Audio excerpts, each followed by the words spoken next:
তুরস্কের আদালতের এক ঐতিহাসিক রায়ে বিশ্বজুড়ে শুরু হয়েছে চাঞ্চল্য।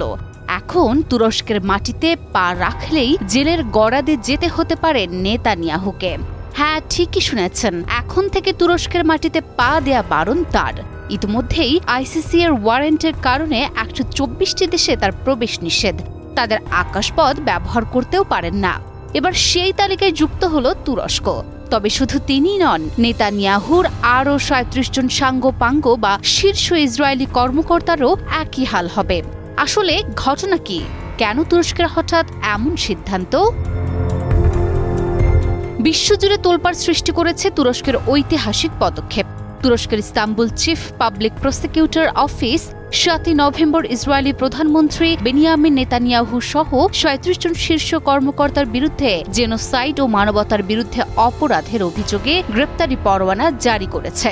গাজায় সামরিক অভিযানের হত্যা, তুরস্ক নির্মিত হাসপাতালের ধ্বংস এবং সাহায্য বহনকারী ফ্লোটিলার হামলার প্রেক্ষিতে নেওয়া এই পদক্ষেপ আন্তর্জাতিক রাজনীতিতে নতুন উত্তেজনার আগুন ছড়াচ্ছে। তালিকায় রয়েছেন ইসরায়েলের রক্ষামন্ত্রী, জাতীয় নিরাপত্তা মন্ত্রী এবং সেনাপ্রধান সহ আরও অনেকে। তুরস্ক কর্তৃপক্ষের বিবৃতিতে বলা হয়েছে, এই অপরাধগুলো ইসরায়েল পদ্ধতিগতভাবে সংগঠিত করেছে, যা 2023 সালের অক্টোবর থেকে চলমান গাজা যুদ্ধের সঙ্গে যুক্ত। এর মধ্যে আল আহলি ব্যাপটিস্ট হাসপাতালে 500 জনের হত্যা এবং তুরস্ক প্যালেস্টাইন ফ্রেন্ডশিপ হাসপাতালের বোমাবর্ষণের উল্লেখ রয়েছে। পরোয়ানা জারির ফলে তুরস্কের সীমান্ত পার হলেই নেতানিয়াহু এবং অন্যান্যরা গ্রেপ্তার হতে পারেন। যদিও এটি আন্তর্জাতিকভাবে কতটা কার্যকর হবে তা নিয়ে প্রশ্ন উঠেছে। এদিকে ইসরায়েল এই রায়ে তীব্র প্রতিক্রিয়া জানিয়েছে। এই রায় ঘোষণার পর রায়টি ইসরায়েল দৃঢ়ভাবে প্রত্যাখ্যান করেছে। পররাষ্ট্রমন্ত্রী গিডিয়ন সার বলেছেন যে ইসরায়েল অপমানের সাথে অভিযোগগুলোকে দৃঢ়ভাবে প্রত্যাখ্যান করছে এবং এগুলোকে অত্যাচারী এরদোগানের সর্বশেষ জনসংযোগ কৌশল বলে অভিহিত করেছে। অন্যদিকে হামাস এই পদক্ষেপকে তুরস্কের মহান অবস্থানের স্বীকৃতি বলে স্বাগত জানিয়েছে। আন্তর্জাতিক অপরাধ আদালতের নেতানিয়াহুর বিরুদ্ধে ওয়ার ক্রাইম ওয়ারেন্টের পর মধ্যপ্রাচ্যের ভূ রাজনীতিতে প্রতিশোধের ঝড় আরও তীব্র আকার ধারণ করেছে। এবার দক্ষিণ আফ্রিকার আইসিজে মামলায় তুরস্কের যোগদানের সঙ্গে এই মামলা নতুন মাত্রা পেয়েছে। বিশেষজ্ঞরা বলছেন, এটি শুধুই বিচারিক লড়াই নয়, এটি এক নতুন রাজনৈতিক অধ্যায়ের সূচনা, যা পুরো অঞ্চলের স্থিতিশীলতা ও ক্ষমতার ভারসাম্যকে চ্যালেঞ্জ করছে। জাকার্তার শান্ত দুপুরটা হঠাৎ ছিন্ন ভিন্ন হয়ে গেল দুটি ভয়াবহ বিস্ফোরণে। মসজিদের পবিত্র চত্বরে রক্তের ছড়াছড়ি, মুসল্লিদের আর্তনাদ আর ধোঁয়ার কুণ্ডলিতে ঢাকা পড়ল গোটা শহর। আতঙ্কের চিৎকারে কেঁপে উঠল রাজপথ, শোকের ছায়া নেমে এলো কয়েকটি পরিবারে। জাকার্তা এখন এক অবর্ণনীয় ট্র্যাজেডির কেন্দ্রবিন্দুতে। কি এই নৃশংসতার পেছনে? জাকার্তার একটি মসজিদে শান্তি নামাজের মাঝে হঠাৎ আতঙ্ক নেমে আসে। শুক্রবার জুমার নামাজ চলাকালীন সময়ে পরপর দুটি বিস্ফোরণে অন্তত 55 জন আহত হয়েছেন। আহতদের মধ্যে অনেকে দগ্ধ, শরীরে গুরুতর আঘাতের চিহ্ন রয়েছে। আরও হতাশাজনক খবর হল, সন্দেহভাজন হামলাকারীর বয়স মাত্র 17 বছর। শান্তি ও নামাজের মুহূর্তে এই হঠাৎ সহিংসতা পুরো শহরকে শোক ও বিভ্রান্তির তলানিতে ঠেলে দিয়েছে। মসজিদটির অবস্থান একটি স্কুল কমপ্লেক্সের মধ্যে। যারা আহত হয়েছেন তাদের প্রায় সবাই স্কুলটির শিক্ষার্থী। দেশটির সামাজিক যোগাযোগ মাধ্যমে ইতিমধ্যেই এই ঘটনা সংক্রান্ত বিভিন্ন ভিডিও ভাইরাল হয়েছে।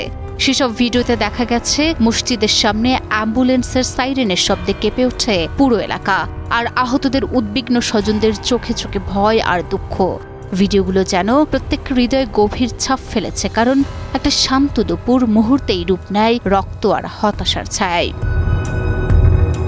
প্রত্যক্ষদর্শীরা জানিয়েছেন, জুমার নামাজের খুতবা শুরুর অল্প কিছুক্ষণের মধ্যেই মসজিদটির ভিতরে 2 দফা বিস্ফোরণ ঘটে।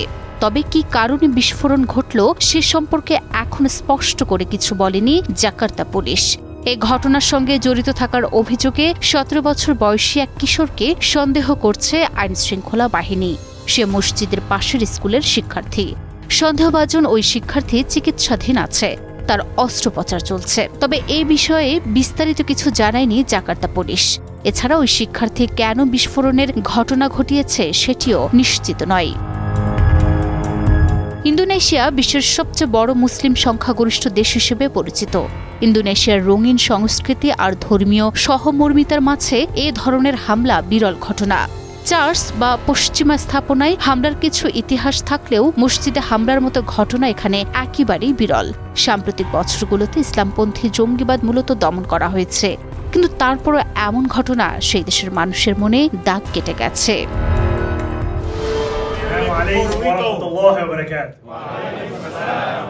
এভাবেই সালাম দিয়ে জনতার হৃদয় ছুঁয়ে গেলেন মামদানি। শুধু সালামই নয়, জনতার সাথে পড়েছেন নামাজ, করেছেন দোয়া। মুহূর্তগুলো এত আন্তরিক যে ভিডিওটি ইতিমধ্যেই সোশ্যাল মিডিয়ায় ভাইরাল। যুক্তরাষ্ট্রের নিয়ন্ত্রণাধীন এই ক্যারিবীয় দ্বীপে এক মানুষের সরলতা আর ভ্রাতৃত্ববোধ দেখালো কিভাবে জনতার হৃদয় ছোঁয়া সম্ভব।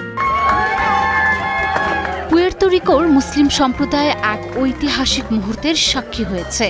নিউ ইয়র্কের নবনির্বাচিত মেয়র জোহরান মামদানি শুক্রবার সান হুয়ানের একটি মসজিদে উপস্থিত হয়ে নামাজের কাতারে সাধারণ মুসল্লিদের সঙ্গে দাঁড়িয়ে নামাজ আদায় করেন।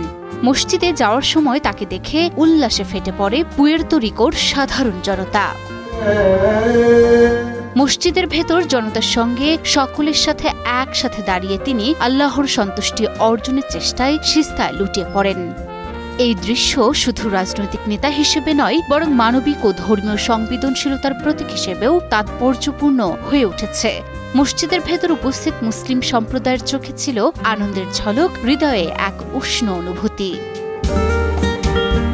খুতবার পর জোহরান মামদানি মুসল্লিদের সঙ্গে শুভেচ্ছা বিনিময় করেন এবং খাবার বিতরণ করেন।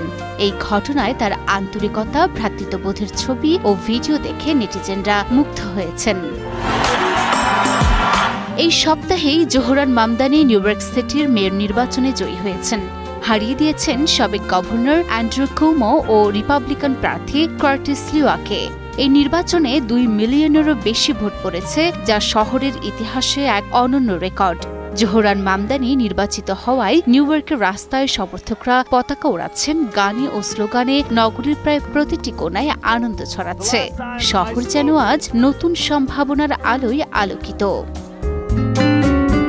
নির্বাচিত হওয়ার খুশির ঠিক পরপরই দায়িত্ব পালনে বিন্দুমাত্র দেরি করেননি তিনি।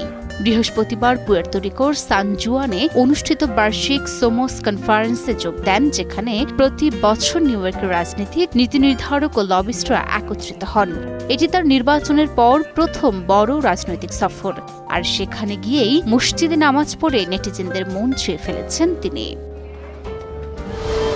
আমি মঞ্জু ভাইকে কোনোদিন ক্ষমা করব না, আমি ইমন স্যারকে কোনোদিন ক্ষমা করব না। মাঠের পারফরমেন্সে যখন তলানিতে বাংলাদেশ ক্রিকেট, ঠিক তখনই মাঠের বাইরে শুরু হয়েছে আরেক বিতর্কের ঝড়।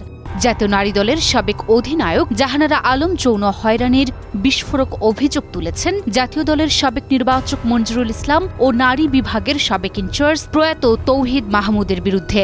এই অভিযোগ প্রকাশের পর থেকেই তোলপাড় পুরো ক্রিকেট পাড়া। এবার জাহানারার অভিযোগে মুখ খুলেছেন দেশের 2 ক্রিকেট কিংবদন্তি তামিম ইকবাল ও মাশরাফি বিন মুর্তজা। ফলে বিষয়টি এখন আরও উত্তপ্ত হয়ে উঠেছে ক্রিকেট মহলে। দেশের ক্রিকেট যখন এমনিতেই দিশেহারা, ঠিক তখন জাহানারার যৌন হয়রানির অভিযোগ যেন আগুনে ঘি ঢেলে দিয়েছে। একটি ইউটিউব চ্যানেলে দেওয়া সাক্ষাৎকারে তিনি অভিযোগ করেন, মঞ্জুরুল নারী দলের ক্রিকেটারদের মন্দ স্পর্শ করতেন। তার কাছে স্বাস্থ্য সংক্রান্ত একান্ত ব্যক্তিগত তথ্য জানতে চাইতেন বলেও অভিযোগ ছিল জাহানারার। তবে জাহানারার সব অভিযোগই ভিত্তিহীন ও মিথ্যে। দেশে এসে তদন্ত কমিটির মুখোমুখি হতেও প্রস্তুত আছেন বলে জানিয়েছেন মঞ্জুরুল। সাবেক এই পেশার এখন কাজ করছেন চীনের নারী ক্রিকেট দলের প্রধান কোচ হিসেবে। এদিকে চলমান বিতর্কিত ইস্যুতে মুখ খুলেছেন দেশের 2 সাবেক অধিনায়ক তামিম ইকবাল ও মাশরাফি বিন মুর্তজা, যা মুহূর্তেই আলোচনার কেন্দ্রবিন্দুতে নিয়ে এসেছে ঘটনাটিকে। বিসিবি ইতিমধ্যেই কঠোর পদক্ষেপের ইঙ্গিত দিয়েছে, আর তামিমের স্পষ্ট বার্তা, ন্যায় বিচার নিশ্চিতে এবার বিসিবির পাশাপাশি ক্রীড়া পরিষদকেও এ ব্যাপারে উদ্যোগ নিতে হবে। 7 নভেম্বর নিজের ভেরিফাইড ফেসবুক অ্যাকাউন্টে এক পোস্টে জাহানারাকে সমর্থন জানিয়েছেন সাবেক ক্রিকেটার তামিম ইকবাল। পূর্বে নারী ক্রিকেটের ড্রেসিং রুমের পরিবেশ নিয়ে অভিযোগ করেন তিনি। বিষয়টি বিসিবি উড়িয়ে দেয়। তামিম মনে করেন, তদন্ত না করে তাৎক্ষণিকভাবে অভিযোগ উড়িয়ে দিয়ে ঠিক করেনি বিসিবি। এছাড়া যৌন হয়রানির প্রেক্ষিতে বিসিবি একটি তদন্ত কমিটি গঠন করেছে। তামিম মনে করেন, এমন গুরুতর অভিযোগের প্রেক্ষিতে সরকারি পর্যায়ে স্বাধীন তদন্ত কমিটি গঠন করা উচিত। ফেসবুক পোস্টে তামিম লিখেছেন, জাহানারার অভিযোগগুলো গুরুতর। সেসব সত্যি হলে তা কোনোভাবেই মেনে নেয়ার নয়। যে কোনো পর্যায়ের ক্রীড়াবিদ কিংবা যে কোনো নারী কারো প্রতি এমন আচরণ গ্রহণযোগ্য নয়। বিসিবি একটি তদন্ত কমিটি গঠন করেছে বটে, তবে আমি মনে করি এসব অভিযোগ খতিয়ে দেখতে জাতীয় ক্রীড়া পরিষদ কিংবা সরকারি পর্যায়ে স্বাধীন তদন্ত কমিটি গঠন করা উচিত, যেখানে বিসিবি সংশ্লিষ্ট কেউ থাকবে না, যাতে বিন্দুমাত্র পক্ষপাতের সুযোগ না থাকে। যত দ্রুত সম্ভব এই কমিটি গঠন করা উচিত ও সর্বোচ্চ গুরুত্ব দিয়ে দেখা উচিত। দ্রুততার সঙ্গে তদন্ত শেষ করে দোষী যেই হোক, যার যতটুকু দায় থাকুক, উপযুক্ত ও দৃষ্টান্তমূলক ব্যবস্থা নিশ্চিত করতে হবে। শুধু তামিম ইকবালই নয়, এবার মুখ খুলেছেন জাতীয় দলের সাবেক অধিনায়ক মাশরাফি বিন মুর্তজাও। ফেসবুক পোস্টে তিনি বলেন, বাংলাদেশের ক্রিকেট ও গোটা ক্রীড়াঙ্গনের স্বার্থে জাহানারা আলমের প্রতিটি অভিযোগ বিসিবি গুরুত্ব দিয়ে দেখবে আশা করি। তদন্তের স্বচ্ছতা নিশ্চিত করার উপর জোর দিয়ে মাশরাফি আরও লেখেন, আশা করি বিসিবির তদন্ত কমিটি পুরোপুরি প্রভাবমুক্ত থেকে কাজ করবে এবং অভিযোগের সত্যতা পেলে দায়ীদের বিরুদ্ধে উপযুক্ত ব্যবস্থা নিশ্চিত করবে, যেন এসবের পুনরাবৃত্তি আর কখনো না হয়। পৃথিবীর বুক ফুঁড়ে আবার জেগে উঠেছে আগুনের দানব কিলাউয়া আগ্নেয়গিরি। এই মুহূর্তে সে গলা ফাটিয়ে চিৎকার করছে, আর তার চিৎকারে বেরিয়ে আসছে হাজার হাজার ডিগ্রি উত্তপ্ত লাভার নদী, যেন প্রকৃতি নিজেই উগরে দিচ্ছে আগুনের নদী। কিলাউয়ার গর্জন, আকাশ ছুঁয়ে ওঠা ধোঁয়ার স্তম্ভ আর মাইলের পর মাইল জুড়ে ছড়িয়ে পড়া গলিত পাথরের প্রবাহ সব মিলিয়ে এক অবিশ্বাস্য দৃশ্যের জন্ম দিয়েছে। বিশ্বের সবচেয়ে রক্তলোভী আগ্নেয়গিরি হাইওয়ের কিলাউয়া ৭ নভেম্বর সন্ধ্যায় মার্কিন ভূতাত্ত্বিক জরিপের লাইভ ক্যামেরায় ধরা পড়েছে একটি দৃষ্টিনন্দন অথচ ভয়াবহ দৃশ্য। রাতের আকাশ লাল হয়ে উঠছে গলিত আগুনের আলোয়। লাল উত্তপ্ত লাভার স্রোত ছুটছে পাহাড়ের গা বেয়ে, আকাশে ছায়ের মেঘ, মাটিতে কম্পন। এটি যেন শুধু লাভা নয়, এ হল প্রকৃতির অপরূপ ক্রোধ আর সৌন্দর্যের মিলন, যেখানে প্রকৃতি নিজের শক্তির ঘোষণা দিচ্ছে এই মহা বিস্ফোরণী দৃশ্যে। কিলাউয়া হাওয়াই দ্বীপপুঞ্জের বড় দ্বীপের দক্ষিণ পূর্বাঞ্চলে অবস্থিত বিশ্বের সবচেয়ে সক্রিয় আগ্নেয়গিরি, যেটি প্রকৃতির অসীম শক্তির এক জীবন্ত প্রতীক। এটি মাউনা লোয়া আগ্নেয়গিরির পূর্ব প্রান্তে অবস্থিত একটি শিল্ড টাইপ ভলক্যানো, যার উচ্চতা সমুদ্রপৃষ্ঠ থেকে মাত্র ১২৭০ মিটার, কিন্তু এর প্রভাব অপরিসীম। কিলাউয়ার ইতিহাস হল ধ্বংস ও সৃষ্টির মিশ্রণ। লাভার স্রোত কখনো দ্বীপ গড়ে তোলে, আবার একই সাথে গ্রাম বাড়িঘর ধ্বংস করে। সম্প্রতি আবার জেগে উঠেছে এই আগ্নেয়গিরিটা। হাইওয়ান ভলক্যানো অবজারভেটরি একদিন আগেই সতর্ক করেছিল, কিলাউয়া খুব শীঘ্রই উচ্চ উত্তাপের পর্যায়ে প্রবেশ করতে যাচ্ছে। মডেল অনুযায়ী শুক্রবার থেকে মঙ্গলবার বা ১১ নভেম্বরের মধ্যেই বিস্ফোরণ তীব্র হতে পারে। বিজ্ঞানীরা বলছেন, এটি হতে পারে সাম্প্রতিক বছরের অন্যতম শক্তিশালী অগ্ন্যুৎপাত। প্রতি দশকেই অন্তত একবার জেগে ওঠে এই অগ্নির পর্বত, ঘোষণা দেয় সৃষ্টি আর ধ্বংসের অনন্ত চক্রের কথা। হাওয়াইয়ান সংস্কৃতিতে কিলাউয়াই দেবী পেলের বাসস্থান, যিনি আগুন, লাভা এবং সৃষ্টি ধ্বংসের প্রতীক। প্রাক ইউরোপীয় যুগে স্থানীয়রা এর বিস্ফোরণগুলোকে পেলের ক্রোধ বা আনন্দ হিসেবে বর্ণনা করতেন। ১৭৯০ সালে হাওয়াইয়ের কিলাউয়া আগ্নেয়গিরিতে একটি ভয়াবহ অগ্ন্যুৎপাত ঘটেছিল, যার ফলে সম্ভবত মার্কিন যুক্তরাষ্ট্রের অন্য যে কোনো অগ্ন্যুৎপাতের চেয়ে বেশি মানুষ মারা গিয়েছিল।